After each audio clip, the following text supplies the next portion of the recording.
Hello, Anders. Hello, can you hear me? I can and I can see you too. Great. You look Likewise. so grim, man. I was scared for a moment, and I thought that, oh my goodness, he's pissed at me. I don't know why. That's just how I look, man. I often got that, people look at me and think that I'm angry or something. The first tour I did in way back when we toured with Nevermore, Van, the drummer in Nevermore, he said, "Man, you look angry. Your name's gonna be Angry Andy." So, but I'm a friendly guy. I'm a bear, a nice berry guy. Cheers. Cheers, cheers. Although for me it's it's 1 p.m. Although it's a fact, everyone who is involved in Doom, who plays Doom metal or listens to Doom metal, is a great person. That I can attest, personally attest. I have Yeah. not, and I'm serious when I say that. It's not a joke. I have never met anyone from a doom metal band or a fan that was angry or not. No, no, no. I mean, this was long ago when I played heavy metal, and there's been a few assholes during the years, but they are very few. Of course, So, assholes are everywhere. yeah. Anyhow, um, man, this album is and it's amazing, but I don't think there was a single Sorcerer album that I didn't like. So what I'm trying to say, you didn't caught me off guard, but that's I'm not saying this in a bad way. I was expecting for you guys to write something epic. However, from your point of view, did you try anything new in the album? I still think it's epic, even though we don't have those 9 minute long songs. I think that the sound is Sorcerer for sure. We wanted to go old school this time. We tried to change from album to album. We changed the cover artist for each album. We change a little bit how we write music from the first album that we came back album in the shadow of the averted cross. We try to stay pretty true to our legacy. Mhm. And when we did the Fire King, it was more like a compressed, more punchy, production. And for Lamenting of the Innocent, we did a conceptual album. And this time we wanted to keep it in the old school format, A B side on a vinyl like in the old days. And that's why people might feel that because of the lack of 10-minute song, it's not epic, but it's epic as fuck. Uh, I'm not sure. Yeah, it is. I'm not sure that if you have long songs, it means it's epic. Epic comes from the tempo changes, the riffs, the Yeah. vocals, right? If you have the right, appropriate, let's say, vocal melodies, it can be epic no matter what. Yes. Um, However, how do you approach the songwriting when you say that we tried in this album this, and the next album we tried that? How do you manage to do that before starting writing music? We talk about what we want to do first, of course, and then when we start the writing process, we just write songs. Mm-hmm. It doesn't matter if it's 10 minutes or 2 minutes. We just write songs. And then for this album, we had like 15 ideas, and we boiled them down to 8 that we felt was really strong songs and fit what we wanted to do. 25 minutes per side. With 10-minute song, it's only 4 songs, and that we couldn't do that. So we needed to shorten them down a little bit, but not cutting them down, but just shortening them down, not slaughter the songs or anything. So with that in mind, it was a bit of a process. We were sure we had the 8 songs, but maybe it was like 52 minutes when we had the demos, and then we had to edit and fix a little bit before we when we had the flow of the album, because that was important also to have dynamics in the songs. So if we wrote two songs that were similar, we had to choose one of them. You know, we wanted to have a variation of the songs. You know, And you recorded the drums and bass, the guitars, and your vocals in different studios.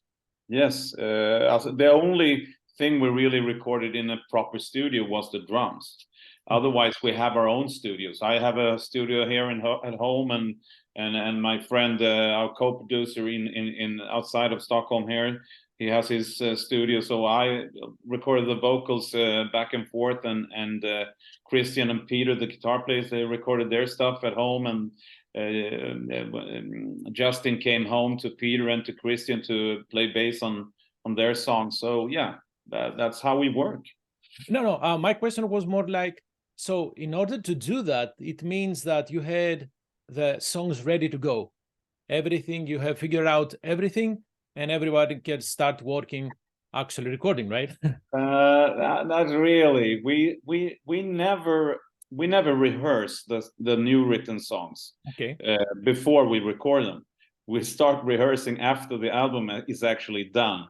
We start rehearsing the songs. We have never played them live before we do the album. You know, it's really strange, but that's how it is.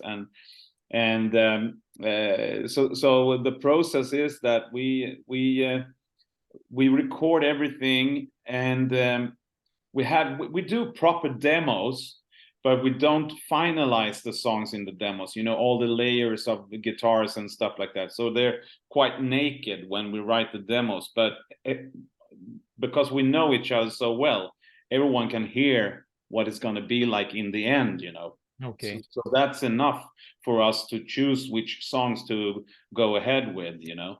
So we do rough demos, and then we go and do the real thing. I don't even have lyrics, you know, when we do the rough demo. I just sing bullshit, you know.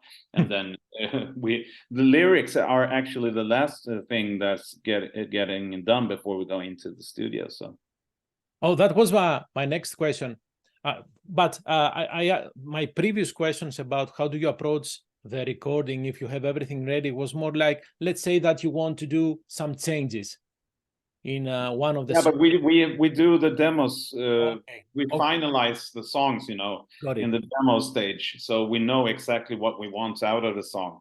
So actually, the drums are recorded with the demo tracks. Okay. And then we take away the demo tracks, and then we re-record everything on top of the drums, so to speak. So that's how it works. Got it.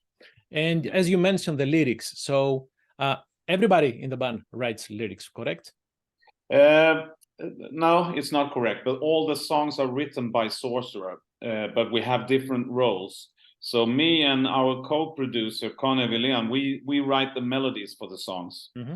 And when we write the melodies, I have to sing something to project, you know, what I want to say to the other guys, so they know what we're doing. So we usually write some, you know, corny lyrics, but sometimes stuff is really good, you know, that we come up with. So we usually set a title to a song before we start working at all. You know, we listen to it, and you know, we have a whole list of titles that we go through, and you know, what fits with this song and whatnot. And when we have the title, we can start working on the melodies, because we want to create both with the album cover and the songs that we write. We want to create some kind of coherence, you know, in between the different stuff, you know. So we can't write about you know, I don't know, Ice Age or Vikings or whatnot, but when we have a Reaper on the cover of the album, you know, it doesn't fit. So we need to paint a picture around that, even though it's not like conceptual, if you know what I mean. Anyhow, so me and Connie, we write the melodies, and we write some cool stuff that we think is cool, and then in the end it goes to Justin Biggs, who is very good at both English, because it's native language, and he's also very good. He's also a very good lyricist. So that's how we've been working the two latest album like that, you know. So based on what you said, you had already a title for the album, and you had the album cover artwork, right? Nope, not. Oh, damn Not it! really. Not really. So there's listen to this. We had an artist figured out for this album, Okay. but our time schedule didn't connect. Mm-hmm. So he didn't have time when we wanted the cover art. He didn't have time for us. So okay, we will do you on the next one then. And we had to find a new one, So we panicked a little bit and started to look through, fantasy art web pages and stuff like that. And it was actually our manager that found this picture that you see on the cover. And okay, so now everyone thought it was great. This is exactly what we're looking for. But who did it? We couldn't find out who did it. So the detective work started. We started Googling, and finally it turned out to be a Swedish guy that made it. A video game artist, kind of schooled in Italy and stuff like that. So it's really cool, and we get to borrow that. So when we had that cover, that's when the title of the album came, Reign of the Reaper. So that was an unconventional way to do things, right? You found the cover before you found the artist. Oh boy. Yeah. But we're very happy with it, and it turned out great, and yeah. I mean, sometimes fate, pulls a trick on you. That's yes. just how it is. You have to adapt. So you said you have the artist for the next album, right? Yes. When is that going to be released? No, I'm joking. I'm joking, man. I'm joking. We've done 4 albums in 8 years, so go figure when the next come. Yeah. Oh, yeah. That makes sense. So you said you worked with Connie to he produced your vocals, and I think you said he wrote some of the vocal melodies. Yeah, we do that together. Actually, we've been working together before Sorcerer, also in different projects that I've been singing on. So we've been working together for 25 years or something like that. He also did the keyboards, correct? Yes, he is an all-around musician. He can play every instrument. He can sing. He can do all the computer stuff. He's a genius, and he's really good at arranging music also. So when we get the ideas, sometimes we just shop around, and move things. And when the guys hear it, what the fuck happened to the song, But when they listen to it, after a while, it's like, yeah, fuck it, it's good, That's how we work, We're very open, to each other and forward, with what we feel, and we have a pretty good track record this far, the way we've worked on each album. So there is no doubt anymore that we can write good songs, No question about that. And Sorcerer is the kind of band that when you listen to the music, everything sounds in place. Yes. It sounds like it's the right time to do this or to do that. And speaking of in place, how did you pick the sequence? How you will set up the tracks in the track list? Because you are ending the album with let's say the saddest, doomiest song of the album, Break of Dawn. Mm. So how do you do? Go on, sorry. For us was the perfect starter was Morning Star. I think that with the intro and everything, we had that before. We kind of an intro band, we like intros, and so that was clear from the beginning. But then we didn't know exactly where to put, so we shuffled around the songs a little bit back and forth. The main brain about the song spread is Christian in the band. Mm-hmm. He's really thinking about which song sounds best where and whatnot. We have different roles, and when somebody has a task, they present it to the rest of the band, and it's a democracy. Everybody says what they want, and if 4 like it, then it is what it is. It's impressive, because usually bands are not democracies, right? Someone is yeah, the leader. I mean, there are, I'm one of the founding members still in the band, so of course I have a a weight, you know, and I am also an alpha male, so I mean I know what I want and I know what I hear when it's good, and you know, so of course I impose that on the others, you know. You know, if there is a doubt, we never ever almost have any issues about the song, but when there is a doubt, I usually, you know, try to explain where I come from, and usually they you know, abide. You just stir them, right? No, but it's a really good you know, collective labor when we write everything. So to me as a fan, this means that we are dealing with a band that has matured enough that people know where the other person stands, what they can do, and like what they bring in the band. So that's yeah, exactly. We're so experienced, except for Justin. He's the young guy in the band, but the rest of us been playing, you know, for ages, and we are so experienced and we're so refined on what we do. You know, we got a guitar duo that is really, really on top of their thing, you know, and so there's not much more to learn in that you know, field, how well they play or whatever. It's more of what do we want Sorcerer to where do we go from here, you know. Yeah. So as we discussed the process of making the new album, it sounds like it took a lot of time. So how much time did it take? About a year, I would say. You know, we when we start it's usually you know, because of the great reviews we had from the last album. It's also kind of, you know, when you start with the first song, when we get the first song, you know, it's like, fuck, how are you gonna, you know, do this right? And then it can take a while, but me and Connie, you know, we're like a twin mind. When we start, it's just like, it's a flow, and when we start and we send it up on Dropbox so the rest of the guys can hear it, you know, we push them also, so it's just start rolling, and after that it's pretty, you know, I wouldn't say easy, but it's pretty, you know, we feel confident, you know, when we start. Not when we start, when after a while, when we're on the roll, so to speak.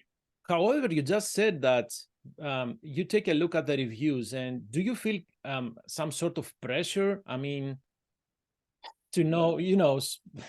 I mean, we write music and record music because we love to do it. That's the first. I mean, that's a classic. Everyone says that. But of course, we look at the reviews and we want the album to sell. And why we wouldn't be in where we are if we weren't, you know. So somewhere you know, you want that recognition, and you want to read about how fantastic your vocals are, and you know that boosts you a little bit, you know. And after all these years, I've been singing for so long and made so many albums and toured and whatnot with different bands, and I really feel like this is you know, coming home for me. You know, it's my little baby. You know, I was there in the beginning in '89, and I'm still taking really good care of this baby. You know, that's the way it's going to be until the end. You know. So. This little baby, how will you take it on the road? You have Hammer of Doom as I guess, is this the single show for 2023? No, it is not. It's we got another show in Gothenburg in Sweden, but it's not official yet. Okay, we're going to do that, but we're not going to play that much in 2023. But next year it's gonna be packed with shows. We're going on tour with Blind Guardian. We're gonna play 4 shows with them. We're gonna play in Malmö in southern Sweden. We're gonna play in Lünen in Germany. We're gonna play Poland in February. We're gonna play it's like 10-11 shows, you know, already. I was picturing in my mind the map, so I was saying, okay, Sweden, Poland, Germany. So you didn't mention anything about the Atlantic, man. Anything? No, but the Atlantic. It's really weird because we played 2 times in Greece, for example, We played 2 times in Greece, but now it's been a while, you know. We want to go back, you know, and play again in Greece, for example. We haven't played in Italy. We haven't played in, yeah, we played once in Spain. We want to play, you know, in Czech Republic. We want to go everywhere, but, you know, it's not up to us. It's up to the guys out there to you know, go push the promoters and get us there, you know. Maybe this time this album can really make it happen, you know, because it's going really well. So I have to correct you, because even though I am Greek, my name tells that, I am in Chicago right now. Yeah, it is. Oh, so okay. I was asking whether Sorcerer will cross the Atlantic. Yeah, we did once. We did once. We played the Prog Power in Atlanta. Right, but you haven't done a proper No. tour in the US. No, I mean, the way things are right now and how it is with visas and everything, you know, just us getting to Prog Power was a huge problem, you know, for us. And we would love to go there, of course, but you know, the economics of it. We're not a band, you know, that can go there ourselves and pull together a tour like that. We need to go with someone, maybe, you know, a band like Iced Earth or whatnot. I don't know, but some larger band, you know, that we can go with. Because and we would do that, of course, but we need to have an economic, you know, side of it too. Everyone's got kids and mortgages and whatnot, you know, and we have to. It's not our livelihood playing music. Yes. So that's a problem, you know. Although I have to ask that question, I definitely understand, and especially after the pandemic, the cost to do something like that has become even, I don't know, even worse than past years. Yeah, festivals get canceled because of high costs and stuff like that. So I think that we are surprised really that we have the amount of shows that we have. And I think that we are a club band in the fall and winter, and we are more a festival band in the summer, you know. And we try to do like 20 shows a year. That's what we can do, you know. It's quite a lot for us old guys. If I were to pick, I definitely prefer to see Sorcerer in a club rather than a big festival. I think it will do more justice to your sound. Yeah, but you know, like when we play Hammer of Doom, it's an in-house festival, you know. That's really nice. And for us, that's not on tour constantly. Those kind of shows is also more bang for the money because we play in front of people that might never heard us, you know. So that's awesome. When we play a club show, it could be great, you know, 150 people packed, you know, sweating and everything, and they love us, you know. But we want to reach out more, you know. So that's why I'm just being selfish. I'm just being selfish. A nice mix there would be great, you know. Some club shows and some festivals. How do you pick the songs to play live? Because some of them are long, especially from the previous albums. So how do you pick? No, but it usually depends on what the promoter wants us to do. You know, we play in between 45 if we are a warm-up act to some bigger band up to 1.5 hours, and so we need to have different set lists for this. But now when we go out and promote the album, we have new songs on the set list, of course, and we try to have something from each period. And also from the cassette period, you know, the 80s and 90s, we always play 1 or 2 songs from the past also, you know, to keep everyone happy, you know. Have you picked the ones from the Reign of the Reaper? Yeah, we have actually picked, we're going to play 4 songs, but it's a top secret. Break of Dawn? I couldn't hear you. Fair enough. It's going to be out soon anyway. We play the 17th, so you will find out soon enough. Absolutely. Anders, thank you very much for your time.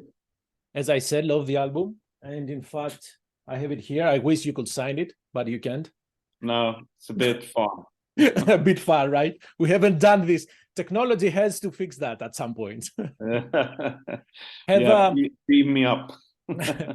Right. Have safe travels, and I don't know. I will keep this wish open and see a Sorcerer live in Chicago at some point.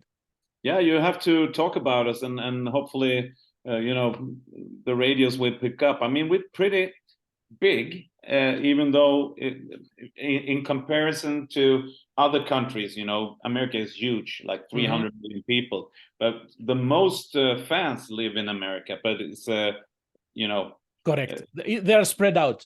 Yeah, spread out all over. No, so I would love to go back to play Prog Power or some other kind of festival in the States, but as I said, it's difficult. But I hope we will get there. Absolutely. Have a wonderful weekend, and Thank you. take care. Take care, man. Bye-bye. Bye-bye.